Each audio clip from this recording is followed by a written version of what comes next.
Yo, yo, yo, what's going on? It's your boy Cool Ya P of the ShoPowSho. Before we get to this week's episode of the ShoPowSho, I want y'all to check out this amazing festival that I'll be collaborating with my folks over at the Mixed Asian Media Festival. Here we go right now. Check it out.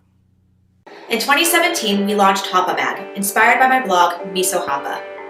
For many of us, it has come to represent a space for us to express our mixed racial heritage with Asian or Pacific Islander ancestry. To be Hapa is to be a part of a diverse and growing community with many perspectives. In 2021, we made the decision to move to a broader future by renaming ourselves Mixed Asian Media, MAM for short. In celebration of this re-identification, we present the first Mixed Asian Media Fest, MAM Fest, a glimpse of Mixed Asian and Pacific Islanders in their art forms, including art, film, theater, and dance. In light of recent events, MAMFest will be an online event. However, we're hopeful that future years will allow us to meet in person and gather in physical space. And have a creative project? Submit to MAMFest on filmfreeway.com.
Yo, what's going on? This is the NOC, the Nerds of Color, and we are back with another ShoPowSho. I am Kuya P, the Babinka Boy, the Adobro of the Hala Hala Homies, and the Sina Gang Gang. And as always, I have the amazing Ates, the Dinuguan Destroyers, the Tocino Terminators, the Lechon Ladies, Kataphorric, and Viva Valentina. What is up, ladies? Hey, Patrick. Hey, yeah. Good to see you guys. They're kind of separate today. We're on different areas handling business. So always a pleasure. Love you guys so much. How have you been? We've taken a little bit of a couple weeks off to, kind of just refresh a little bit. How's everything in y'all's world right now? We have a new president. Yeah. Positive.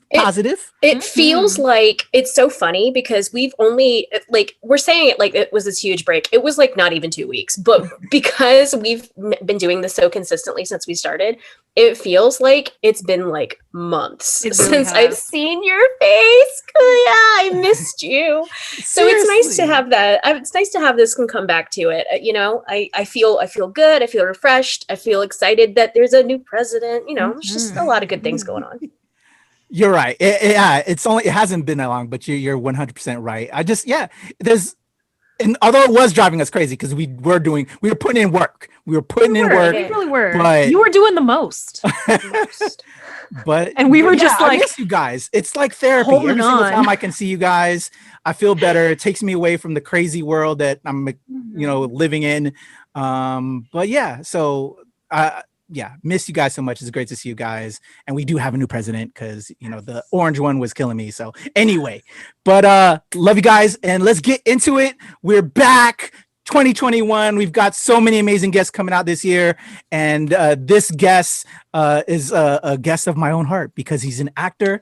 Y'all know how much I love acting. I haven't acted in quite a while, but I'm planning to jump off into it again. Because a lot of people are pushing me. Shout out to my girl, Denise Cabanella, who me and this guest share a mutual relationship with. And from what I understand, there's going to be a Filipino acting group that we're going to be starting up and collaborating with. So I'll be seeing this guy a lot more. Let's bring him in. He's been killing it in the acting game. I'm actually going to show you. You know what? Before I bring in him, I'm going to show you all his demo reel right now. And then we'll have him come in. So here we go. Here's his demo reel. Check out Zedrick Restauro. Here we go. Hi, do you have time to save abandoned babies? Kinda in a hurry. You can't spare a moment? For abandoned babies? I just want to get a water. You know who would love a water? The more than 22,000 infants that are thrown in dumpsters every year. Definitely against that. I just, is there a website I can go to? Your donation today helps get a baby out of the trash. I don't have any cash on me. How are you gonna buy the water? We're happy to take a card. Maybe next time. Chase, stand up. What are you passionate about? I've been pretty obsessed with Prince lately, but the early years... I mean your legal passion, that one issue you would take to the Supreme Court. Get out. We have 24 seats to fill. But I signed up for this class. I don't care if you follow the rules. I care if you can kick ass in the courtroom. That's not you. I'm going to Baliwag. Baliwag. You sure you want to go here? I know, nice hotel, MTV, minibar. No, I need to go to that place. I didn't need big returns. I needed steady returns. Let me be straight with you, Tessie. Well, it's about damn time. Either we make a shitload of money, you're happy, and I'm driving something Italian. Or it goes south, and since you're just a whore, who are you gonna complain to? You made your money on your back, and there's no IRS line item for that. That money doesn't exist. Not as far as the law is concerned. Shall we count it? Honey. What? Fuck. It's a setup. Call him. Who are you? What do you want? Who's your guy on the inside? I don't know. He waiting for you to give him go ahead, right? Right? So that's exactly what you're gonna do. Hey, police! I need to get my Vitamix! Hey, stay on the other side of that tape, sir. This is a crime scene. What are you doing? You guys find a Vitamix in there? Vitamix? It's like a blender. How soon can I get that back? How soon do you want to be a suspect for murder? Look, everything on the inside of that apartment is evidence. Oh, come on, that Vitamix wasn't even hers. I ordered it from Amazon, and I think she stole it off my doorstep. And when I confronted the old bag, she gave me this. Oh my God, please stop. Did you take the doctor? I haven't had my medication. I need 10 milligrams at 8 a.m., 15 milligrams at 1 p.m., and no more than 20 at dinner. We'll get the doctor. Dr. Fenris. Dr. Fenris. I need to see the doctor. Shut him up.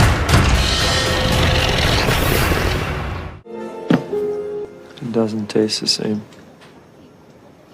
What? It doesn't taste the same without her. Would you like to add more Reese's for $1? Okay. Boom! There you go, Zedrick Restauro. I think I messed up the name earlier, but everybody let me know. Patrick, come on now. But he is. Check him out. He's on the screen. What's up, Z? What's up, guys? Thanks so much for having me. Very excited to be here. Man, it's a pleasure. Thank you so much for joining us, man. I feel like I know you already as well. You know, I know you saw our show and you kind of said like you feel like you know us. I feel like we know you. And man, like, girl, Tina, you were watching a little bit of his reel earlier. Just some of the appearances you've done. You're like an amazing character actor. Yeah. Shout out to that, man. You're in some big stuff. Yeah, thank you. It's I've had a lot of fun doing those TV shows, and yeah, hope to keep it going. Definitely, man. Yeah, I just see a lot of greatness in you. And let's get into it, man. Let's talk about this life that you've loved this life that you've lived thus far and how you've gotten from where you're at and to now and all that. Let me throw it to Tina with the first question out the gate as she does. Here we go, Tina. So we always want to know, where are you from? But like, where are you really from? And like where are your parents from? Okay. So I'm from the Philippines. I'm born and raised over there. Both of my parents are also from the Philippines. Yeah, they're both from Manila, actually. Yeah.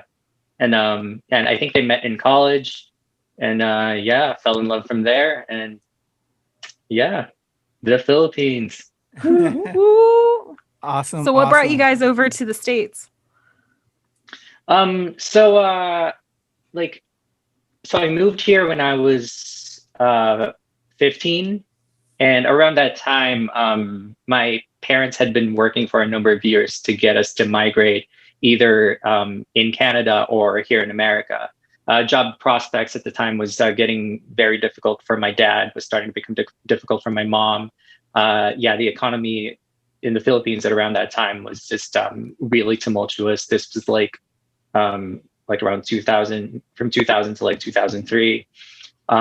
Yeah, so that was why we have just been trying to move to this country or to Canada.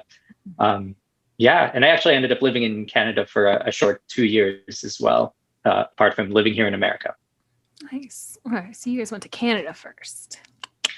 So we went here first, lived here for 2 years. And that was when I was like 15. And then when I was 17, we moved up to Vancouver, Canada, lived there for 2 years. And then we went back here to California. Yeah. Okay. A lot of moving around in my teenage years. Oh, man. All right, so let's get back to young Zedrick. So talk about growing up in the Philippines, because I speaking for the three of us, we didn't have that. That's actually a goal of mine, to visit the homeland. Can you recall some of those times, being born and raised and living in PI? Yeah, no, it was awesome. Like I had a great childhood, and it was 90s in the Philippines, and during this time, yeah, kids were just able to like go outside, and our parents didn't care where we were. We just like went outside, ran around, and like as long as we were back home for dinner, yeah, as long as you eventually came back. Right? Yeah, exactly. And all the kids eventually came back in my neighborhood, thank God. Yeah, no, it was great. And yeah, and it was interesting too. Like this is the norm in the Philippines, or at least where I'm from, which is Binyan, Laguna, city of Binyan, province of Laguna. You go to the same school, elementary and high school. So like, yeah, I went to school with like the same people from basically kindergarten till high school. Wow. Yeah. Wow. That's awesome. I'm very curious about that whole kind of growing up, because I was trying to quiz my mom about her life growing up under when martial law started to happen in the Philippines and everything.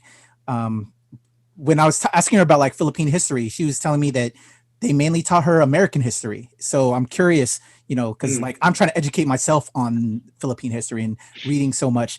Was that the same for you? Were you being taught more so American history than Philippine history? What was it like? I have so many questions about just growing up as a kid and just learning about the culture. To me, I envy that so much. So if you could tell us a little bit more about, just growing up and just some of the things you would do and all that. Yeah, for sure. Like, and I think for my parents, it was the same with your mom, where I feel like a lot of it leaned more towards American history, because I think at that time American influence was still very strong. But in the years since then, I think there's been people started to lean more towards educating Filipinos about Filipinos. So by the time that I was going to elementary school, that I was going to high school, yeah, like history was about the Philippines. And it was interesting because like some subjects or some courses were taught in English, some courses were taught in Tagalog. So history class was taught in Tagalog. So it did primarily teach us about Philippine history. So yeah, I learned all the things from Lapu-Lapu and like the Filipino perspective on World War II and all of that stuff.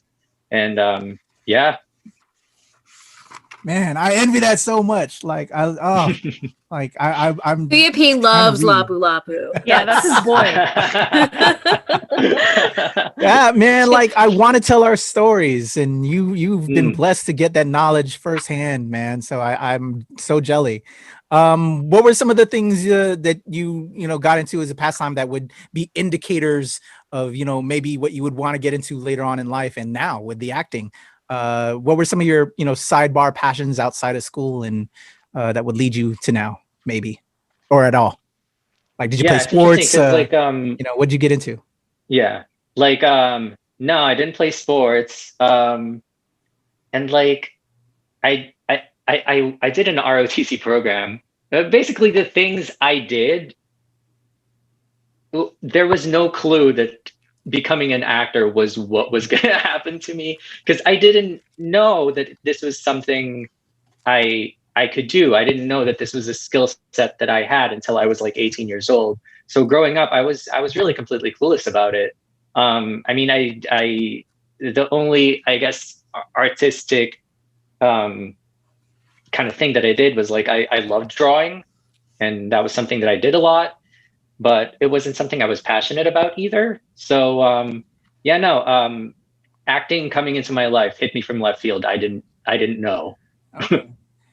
And I kind of already know because I read a Medium story about you. I read a great Medium article that I can't wait to get to, but we'll get to that point. I want to get some other nuggets first. So, okay. Can you just tell us any other tales or things that you remember, or just from your youth that, still sit with you, or lessons learned? Were you a wild Zedrick? Were you a good kid, or were you wild, or were you wildin'? Like, what would your parents say about young Zedrick?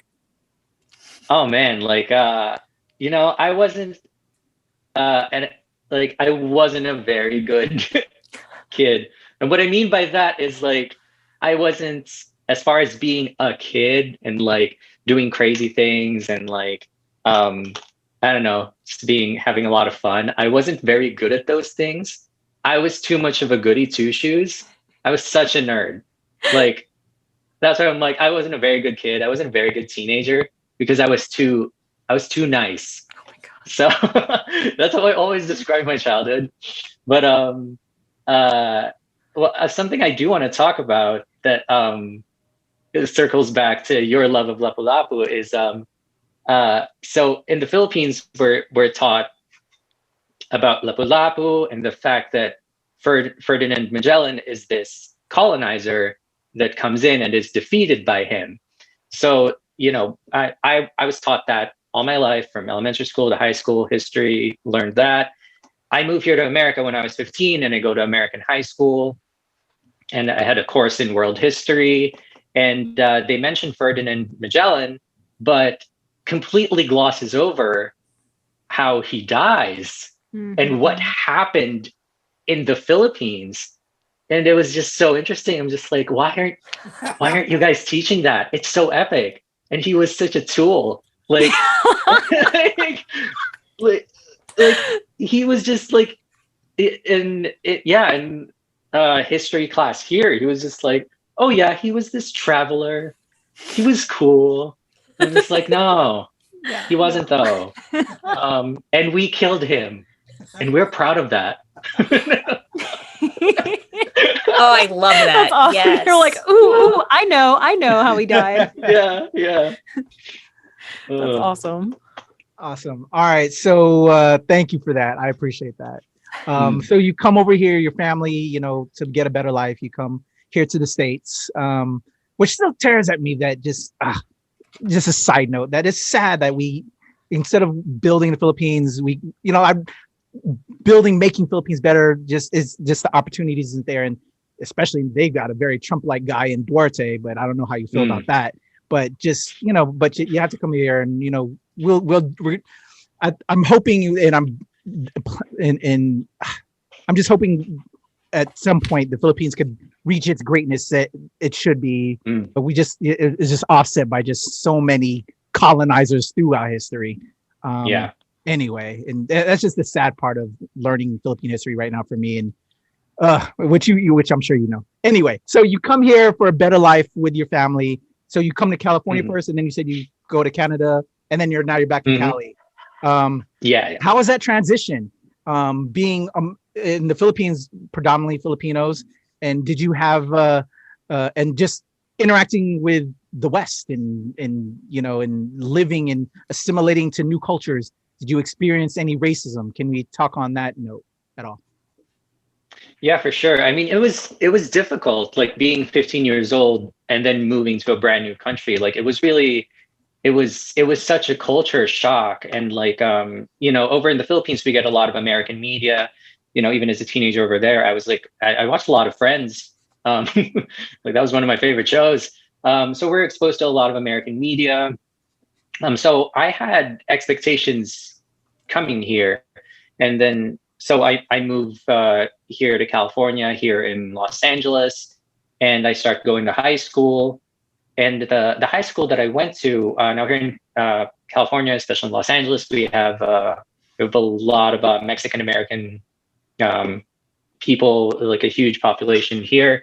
And when I went to high school, it was majority Latino, and so that was one of the culture shocks. I'm like, wait, but all I saw were white people in all the TV shows and movies I watched. Like, where are they? So that was that was interesting. And then like I did not like high school here. And one of the reasons for that was the racism that I was suddenly exposed to and immersed in. And a lot of it isn't overt. It's just like things that people would say, and it was just I didn't like it at all. And what's interesting is like so growing up in the Philippines, I never identified as Asian. Like that's never an identity that I had. That like if someone were to ask me what I am, I'm like, I'm Filipino.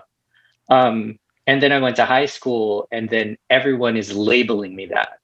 Like I'm constantly being defined as like Asian, or people would say this, oh, you're Asian, so you should be interested in this stuff. Oh, you're Asian, so you should be good in math. Like, and and I'm just like, cool. I mean, I'm from the continent of Asia, so I am Asian. So before I knew it, that identity was imposed on me. And not that I hate it. I'm like, I am Asian, cool. I have no problem with that. But it was interesting how learning how people viewed me and what Asian meant to other people, and also realizing what does being Asian mean to me, what does being Asian mean to my fellow Filipinos. It was a learning experience moving into this country. Yeah. Wow. Yeah. Thank you for that, because that's real. That's real. That happens in every area, and I appreciate you sharing the experience that we've all gone through it, and that's just so tragic, and just how messed up that is to just put labels on everything. But okay, wow. So let's move it from there to Canada, because I want to get to that Medium article story. Because it was in high school, I think, right? Where you fell in love with acting, and why. And I'm sure the ladies will be interested in I want to know why. I know, you're hyping it up, man. I know. Getting excited. Okay, so so when I was 17, we moved up to Canada. And just real quick, we moved to Canada because, like I mentioned before, when we were in the Philippines, my parents were trying to get us to migrate either in America or in Canada. So while we were there, we applied for immigration to Canada. And while we were living here, our application got approved to Canada. And our prospects were going to be better over there versus than they were here at the time. Because like over here, we were dependents on our dad's working visa, whereas since we got approved for immigration to Canada, we basically had green cards over there, all of us. Because over here, when we were over here, only my dad could work, my mom couldn't work, my sisters couldn't work. I was in high school, so that wasn't really like a problem for me. But yeah, we made the move to Canada because then everyone can work, and yeah, and we had a better path to citizenship over there at the time. So that's why we moved up there. So I start going to high school in Canada, and kind of going back to my high school experience in America versus Canada, it was interesting because like high school in Canada, or Canada in general, fit the idea of what I thought America would be. Wow. It was so interesting. Like my expectations coming from the Philippines of what America would be, Canada fit it better. Was there white people? Yes, there were white people. Yeah. It's interesting, like Vancouver, I don't know for the rest of Canada, but at least in Vancouver, the majority was half white and half Asian. Mm-hmm. So it was interesting moving then up there and being like, oh, I'm not that much of a minority. This is interesting. But yeah, cool. I like Canada a lot. So anyway, I started going to high school there. I was 17 years old. It was my last year of high school. I didn't have any friends. And the few people that I started talking to were like, oh, we're going to audition for this school play. And I'm like, I've never done a school play before. I don't know how to act, whatever. And then this one girl in my English class who I was also starting to become friends with, who I also had a crush in, she too was like, oh, yeah, I'm gonna audition for the school play. And I was like, yeah, me too. So I followed this girl to auditions as well as like the few people I was talking to. And I got into the school play. Didn't know how, but I was like, cool, this is sweet. And then, from there, I kind of just fell in love with the process, like rehearsing for this show that we were going to put on. I was just like, oh, wow, this is a lot of fun. And then when we finally put on our show, just experiencing that, like that give and take with the audience, and just like and acting in general, I fell in love with it. And yeah, so that was when the acting bug hit me. I've been sick ever since. But yeah, thanks to a crush. I love it. I just think it's so That's sweet. really cute. I love that. Yeah, it's adorable. I love it. So talk about just learning the craft and just, you got bugs, you got infected. How was it? Did you go to college after that, or I forgot what came first from everything. I know the article seemed to be like it went from you falling in love with having that crush to then just your career thus far. I wasn't sure if you had gone to school at all. Did I miss that or? So I went to school, but when I started college, I wasn't going to pursue acting. I was going to be a psych major. And then I didn't like that. I became an English major because at the time that I was deciding these things, I was kind of in denial of what acting meant to me. And I just kept telling myself, no, it's a hobby. You don't want to do this. Like, this doesn't make sense. This isn't a logical career. It's like the Filipino parent in my head. That's what I was getting ready to say. Was that partially due to your parents kind of putting that onto you, that the arts isn't where you need to be? Yeah. Well, the thing is, they didn't even know that this conflict was happening in my head. They didn't know that there was a part of me that was wanting to pursue acting. Oh. And I guess that was part of it too. Like I didn't want to talk about it either. True. Because it just never felt like an option given how I was raised, not just by them, but by the culture that I was raised with. So I was just like, no, this doesn't make sense. And I kept denying it to myself. And then when I was 19 and we moved back here to California, I had to wait 1 year before going to college. Otherwise, if I just started going to college right off the bat, I would be considered a foreign student. Mm-hmm. For some reason, I had to establish residency for 1 year, and then I can go as a local or as a resident. So that forced me to do some soul searching, being like, okay, before I actually go back into college, what do I really want? And yeah, I think I was 20 years old and I decided, no, like I'm going to stop denying this to myself this means a lot to me. This, I'm not passionate about anything else aside from this. And I was just like, okay, I'm going to pursue acting. I'm going to be a theater major. Yeah. Wow, I love that. Did you have the conversation with your parents, and do you recall that occurring, and how that might have been, and how, because there's a lot of people I'm sure that are learning your story and hearing the story right now that are like, whoa, how do I talk to my parents about that? You know what I'm saying? And what they learn from you. What can you speak on that? Yeah. So like, I treat my parents as like one single unit. So if I talk to my mom about something, I know she's going to tell my dad. Mm-hmm. So like when I tell one of them something, I'm just like, I've spoken to both of you. Like, yeah. So I approached my dad about this, and I was ready. I was just like, I was going to have proof of like, how I told him was like, my plan was to tell him I'm going to major in theater. And I was ready for a fight, or like for him to be like, but, and then I'll have like, I don't know. I don't even remember what I had planned to tell him, but I just knew I had stuff ready to say.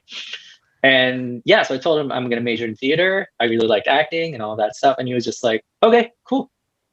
Good. And I was like, wow. Oh, okay, cool. Sweet. Very good. My parents have been very cool about it. They've been very supportive.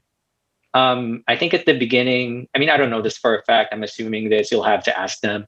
I think it hit them from left field, kind of like it hit me from left field. They just didn't expect it. But like when they saw it, because they went to the school plays that I got into, and then people, strangers came up to them and be like, "Are you Zedrick's parents? Oh my God!" And then they would say nice things about me. I think so they knew I had the skill set for it, and I was talented in it.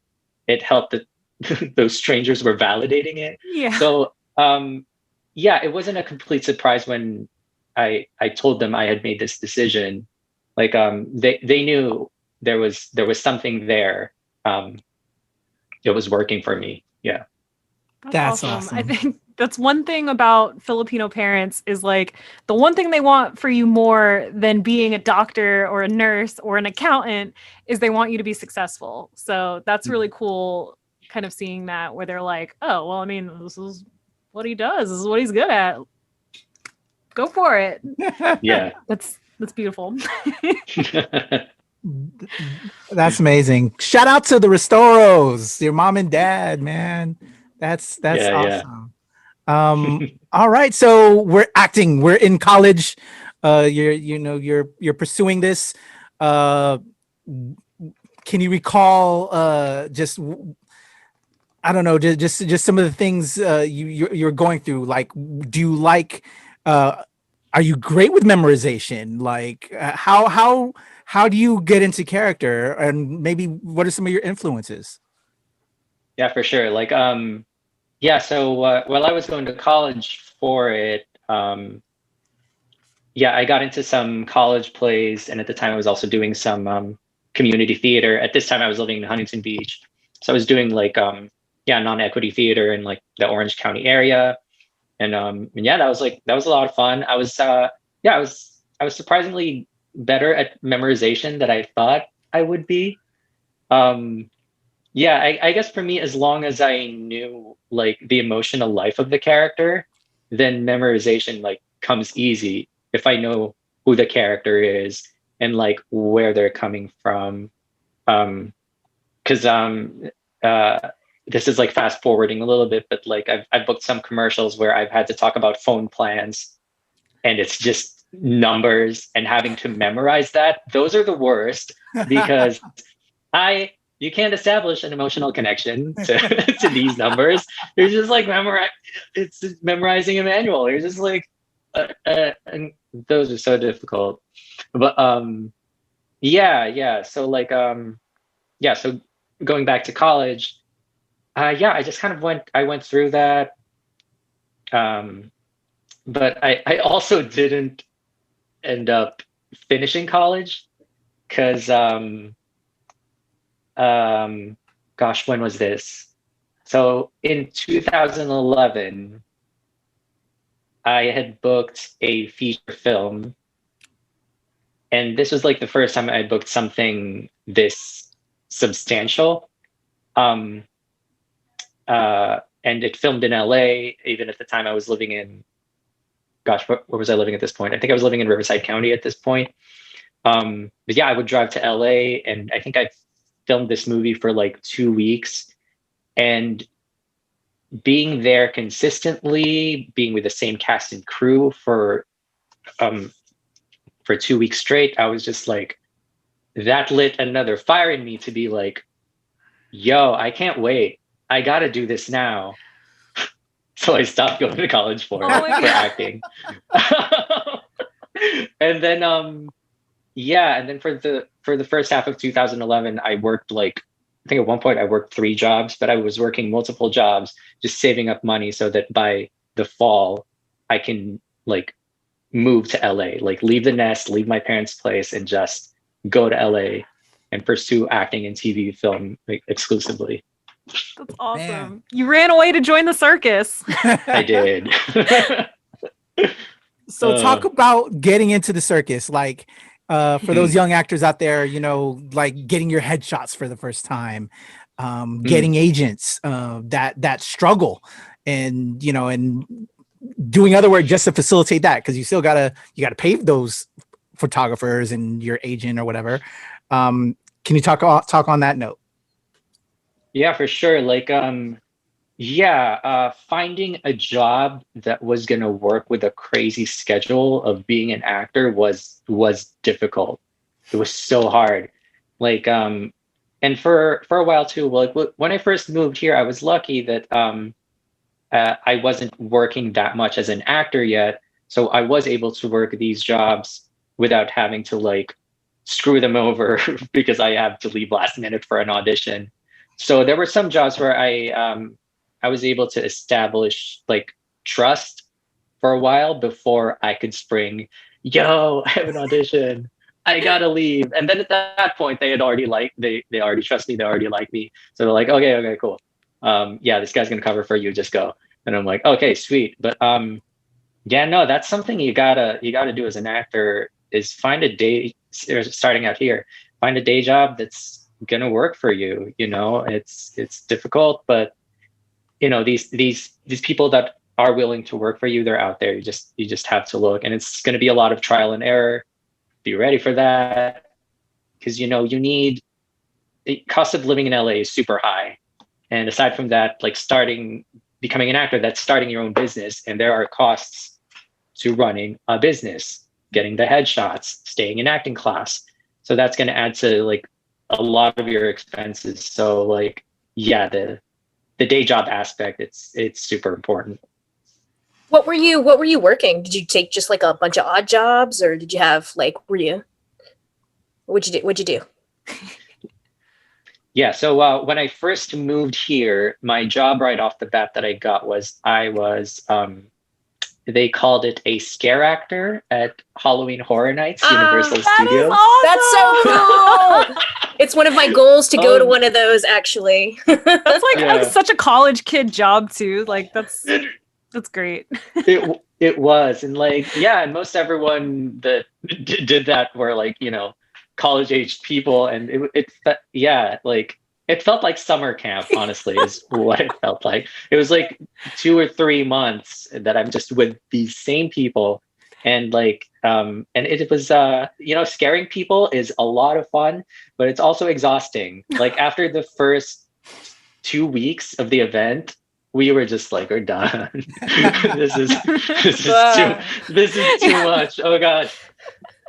So I worked that, and aside from that, and when that was finished, I did a lot of background work. I worked as an extra in a lot of movies and TV shows, which I would recommend to a lot of actors, because you really get to see how different sets are run, like how different a TV set is run from a movie set, or like how different a multi-cam comedy is to a single cam comedy. Just like it was a good learning experience, like observing and watching how these different types of sets operate, and also studying the actors that are like that whether they're the series regulars or the guest stars or the ones that only have like a couple lines, seeing how they're acting on set, their behaviors and how they're preparing.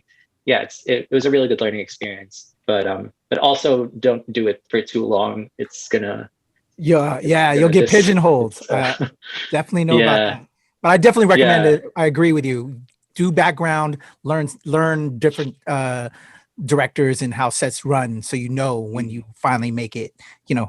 If you're on A team, B team, just your way around, and the lingo. Something that I experienced as an actor, and I'm curious if you've gone through it as well. Being that we're I'm a mixed kid, so I get the multi-ethnic stuff. I'm curious, what they do a lot with, I know a lot of my other fellow friends that are Filipino actors, you can either get Hispanic roles or the Asian roles or whatever, again, with the labeling again. And we chose the career field that, nothing but labels, Right. But have you ever been cast for a role and there's this one time, there was a Maryland lottery thing, or was it Maryland lottery? It was something I did for this Maryland public television thing where I was cast as the Hispanic photo model, but then my voice was done by some other actor, but then I was cast to do the voice for this Asian role with a different Asian photo model. So I wasn't cast as the Asian photo model, I was cast as the Hispanic photo model, but my voice was for the Asian. But when I was in that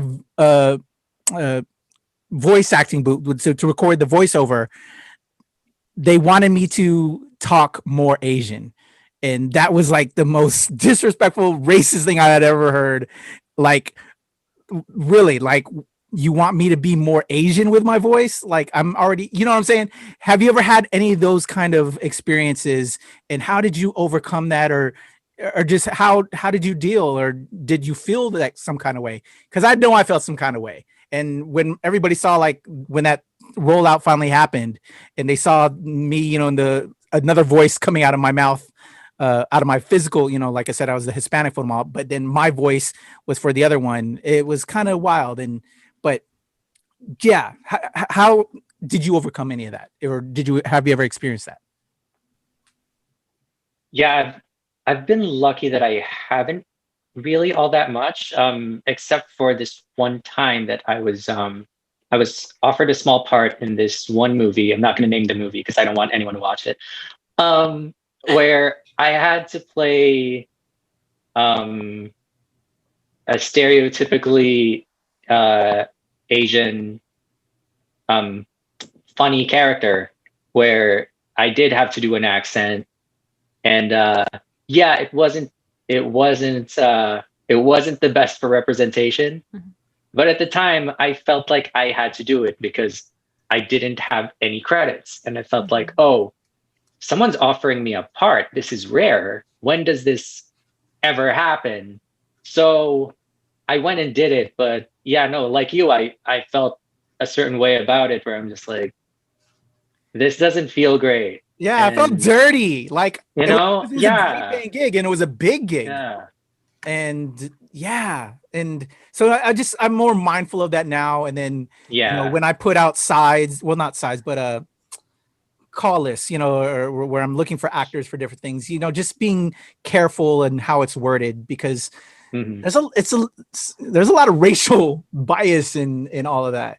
Can you just speak on, representation and being an actor in Hollywood? And again, your reel that you showed earlier was amazing. I loved, I forgot what name of the show it was, but like you're like a certain, you're kind of the same way in some of the different pieces, but then you're totally different in this one part, which I just loved, which I'm sure you probably had a lot of fun with, because you could not, and I think I read that also in a Medium article that you were in, that where you were not defined in this one whole, you know what I'm saying? Mm-hmm. And you can just be, and yeah,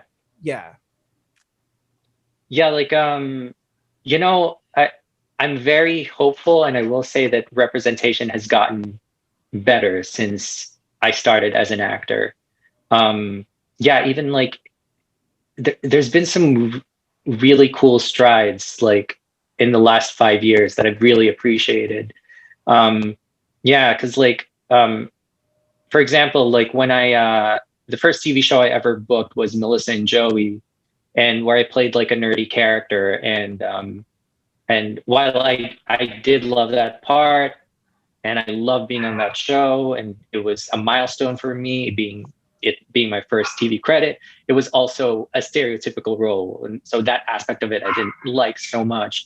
But yeah, no, since then, I've actually seen an effort, especially in casting's part, to like when there's a nerdy role, don't go the Asian route for it.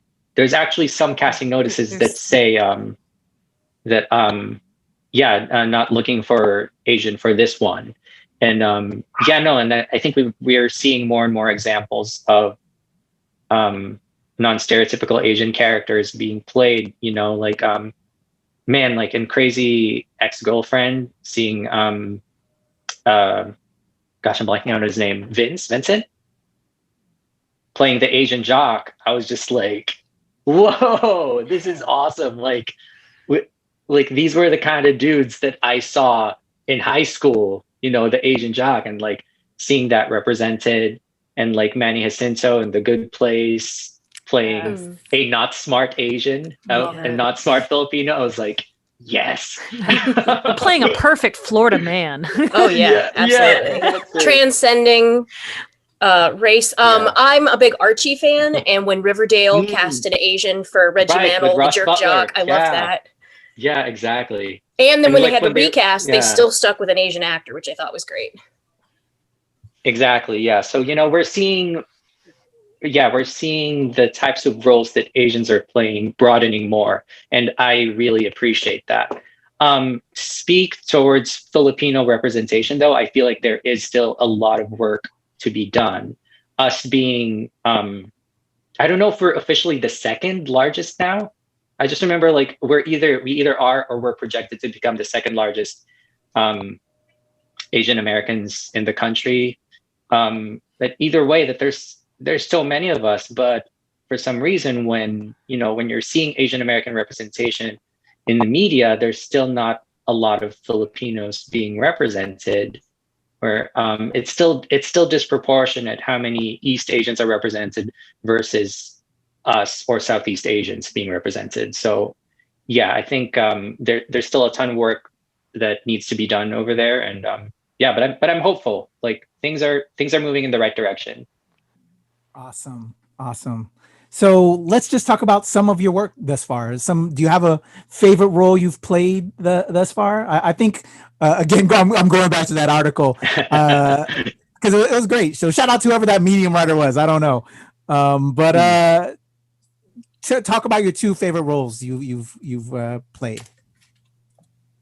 Oh yeah, for sure. Well, one of them was the role of Jeremy in this movie called Hickey. It's not in my demo reel anymore, unfortunately, because I've aged since that role. I just don't look like him anymore, and it kills me that I had to take it out. But it's still somewhere online, my clips from it. I really like my role in that movie because he was one of the leads in this movie. He was in the entire film. And he wasn't a stereotypical Asian character. Like the main character of this movie is a math whiz, and I'm just like, and it's not me. I'm not playing the math whiz.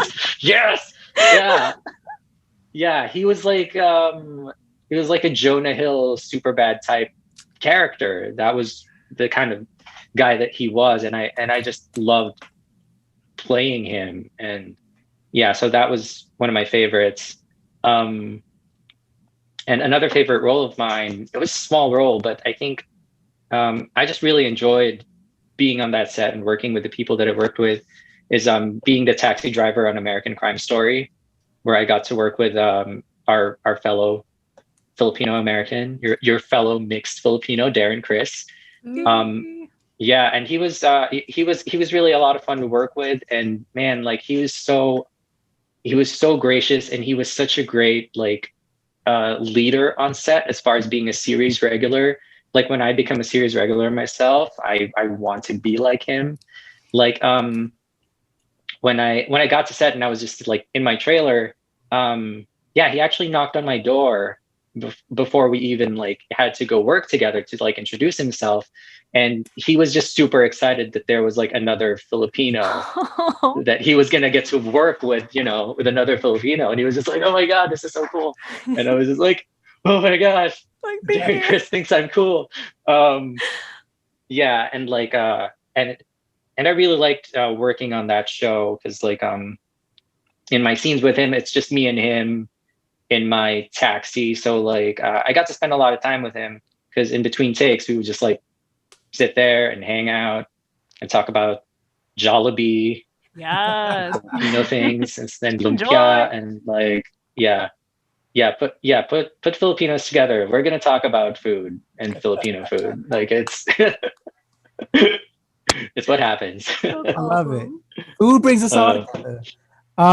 So Zedrick, man, thank you for sharing with all this. What are just some other goals that you want to do and achieve? And what can we also look forward to seeing you in?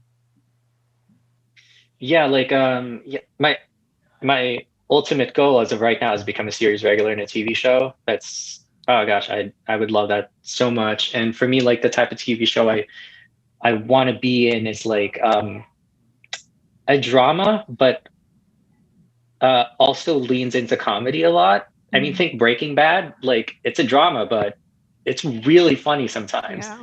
Like if I were to be cast in a Breaking Bad type show in the Jesse Pinkman character, oh gosh, that would be so freaking cool. Yeah, and like I want to become a series regular in a TV show more than I want to be like in a studio film. I think just just having that kind of work that is consistent, yes, and that hopefully keeps getting renewed season after season, like, and staying with a character that I get to play for a number of years, like that's a dream come true for me. That's one of my ultimate goals. Things coming up, I don't really have anything. Like so far, the things that I've filmed, they've already released. I'm shooting a short film in February, and that's gonna make it to festivals. Oh, awesome! I know that for sure. Well, just because it's made by the American Film Institute, and their thesis films get accepted to festivals all the time. So that's gonna have a good festival around. I'm very excited about that. There's a project that I have a letter of intent with, but I don't know how official that is. And I want to talk about that. I should have hit up the producer to ask him if I can talk about it. We'll bring you back. We'll bring you back. When it starts getting ready, we'll bring you back. Yeah, like I'm not going to name it, but it's like a Filipino Godfather 2 type of series. So we definitely have to have you come back. Yeah, it's and it's got some really cool people attached to it. So if it does become a reality, oh man, it's gonna be a game changer. It's gonna be a good one. So hopefully it happens. Yeah. I am hooked. Okay. I want to know more. Yeah, let's come back with that. Awesome. The Lolo, the God Lolo. God Lolo. That sounds amazing. So just consistency, I think that you can definitely achieve that. Have you thought about getting behind the camera as well? Have you had other desires beyond just, portraying characters? Do you write as well, or do you have any interest to create your own projects? I get ideas and I get like really excited about them, but then the next day I'm like, oh no. As of right now, all I'm focused on is just being an actor and trying to be the best actor I can be. I do acknowledge that I definitely feel like in the future, like getting into writing more, getting into producing, that's something that's in the future for me. It's something in the cards for me. But like, yeah, I just make it a point to like, I just follow my gut, and whatever I'm compelled to do, I'll do it. There you go. But until I'm compelled to do those things, I'm not going to. So yeah, the writing and producing, I acknowledge that's going to happen in the future. But right now, I'm just an actor. There we go. That's Jeff, one thing at a time. That's beautiful. Thank you. Mm-hmm. Yeah, for sure. My Awesome. favorite bit of yours was the when you were on How to Get Away with Murder, getting yelled at by Annalise Keating. That's Oh like my my God. story. I love that. Yeah. I love that show. I saw that and I was Yeah. like, oh, that was him. Yeah, no, like, oh gosh, I loved working on that set because like I haven't booked a lot of shows that I actually watch. How to Get Away with Murder was one of them. Like when I booked that show and when I worked it, I was a fan of it. Like I love that show. So being in that classroom, like having a scene opposite Annalise Keating, that character, and also just with Viola Davis, freaking Oscar, Emmy, Tony winner. Like I was just like, oh, what is happening? This can't be real. Yeah, I'm still pinching myself over the fact that happened, and I'm just really honored I got to act with her. It was crazy, but yeah, that was definitely a really cool experience. Love it. Oh, well, I think it's time now. Oh yeah, we were gonna do the nerd check. But before we do, actually, I just thought about one thing real quick. As an actor, before we get to the nerd check, any recommendations and because of COVID, so I'm sure, like you were saying, a lot of projects because you couldn't work due to COVID, well, there was a lot of restrictions filming. As an actor, just anything you want to, recommend to people, and just right now due to COVID, how are you getting through COVID as well? Yeah, for sure. Like, yeah, for actors, go to acting class. There are Zoom acting classes happening. A lot of acting studios are offering it. And yeah, do it. Stay in the craft, stay practicing it, because that's how you stay in the practice of it, is if you are in class. And yeah, I recommend going to like ongoing classes where you have the same teacher for like, a prolonged amount of time.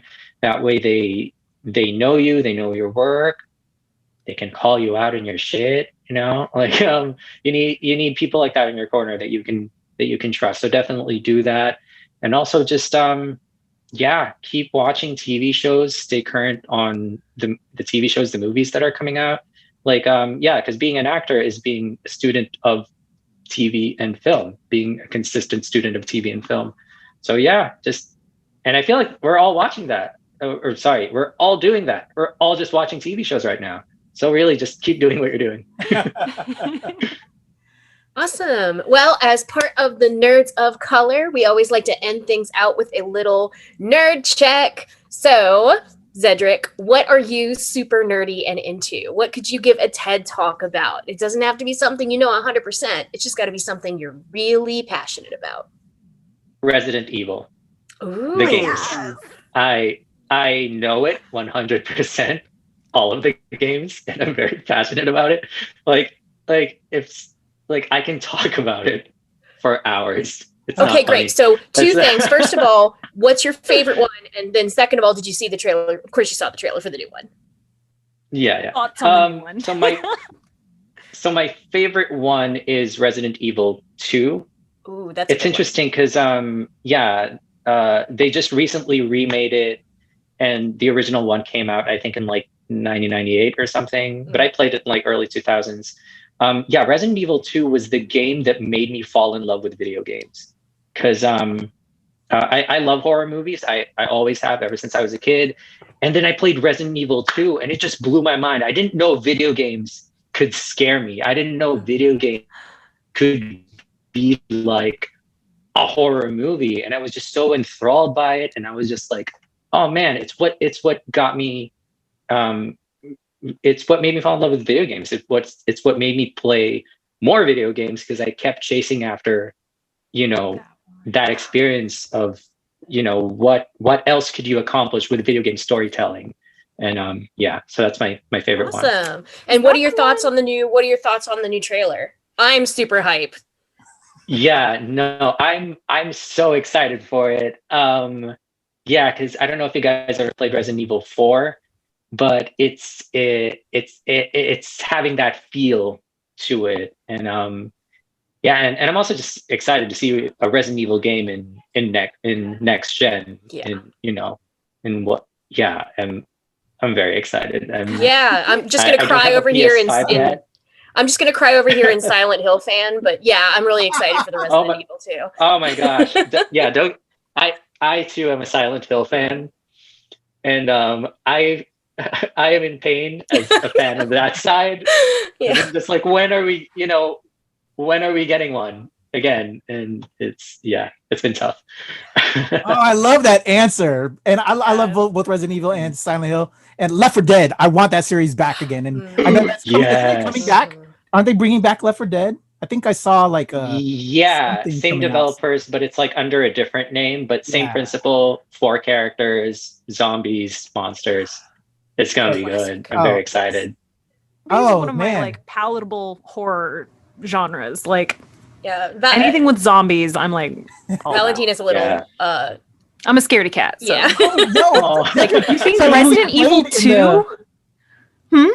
Zedrick, I'm sorry, just Zedrick fact that I learned from that article again was that character that you were in was it was a Walking Dead character, wasn't it? The zombie that you were in, the scare things that you were doing. Yeah, so when I was doing Universal Halloween Horror Nights, because I did it for another season, and the second time I did it, I played a character from The Walking Dead season 2. It's the one that they put Glenn in the well, and there's like a really bloated walker inside. So I was that in the maze. That's awesome. That's so specific. Horrible, yeah. I love that zombie. Yeah, and like it was really cool how they did it, because so like the rest of me is like I'm sitting in a thing, but like I'm below the ground level. So the rest of me is like underground, and I'm wearing this like costume, but it looks like and this costume it looks like half of it is gone. It's like it's split in half.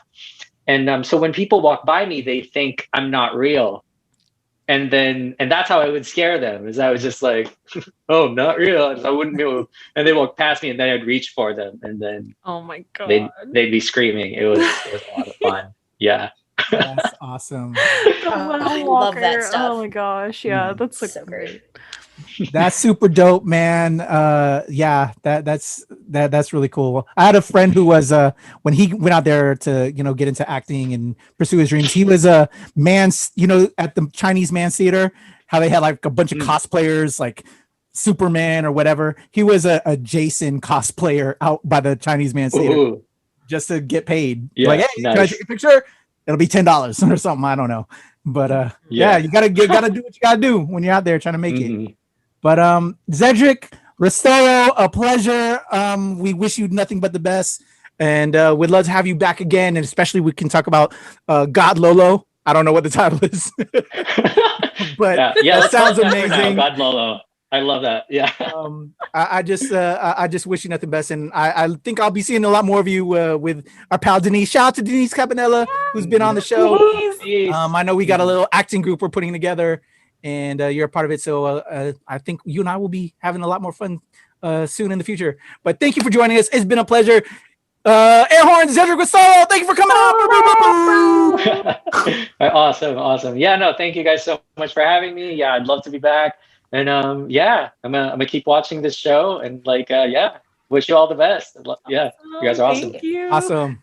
Hi, my name is Zedrick Restauro.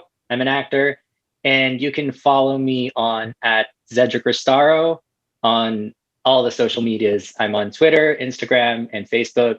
Same handle, at Zedrick Restauro. Thanks.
Hi, my name is Zedrick Restauro. I'm an actor, and I'm going to be a guest on the ShoPowSho show.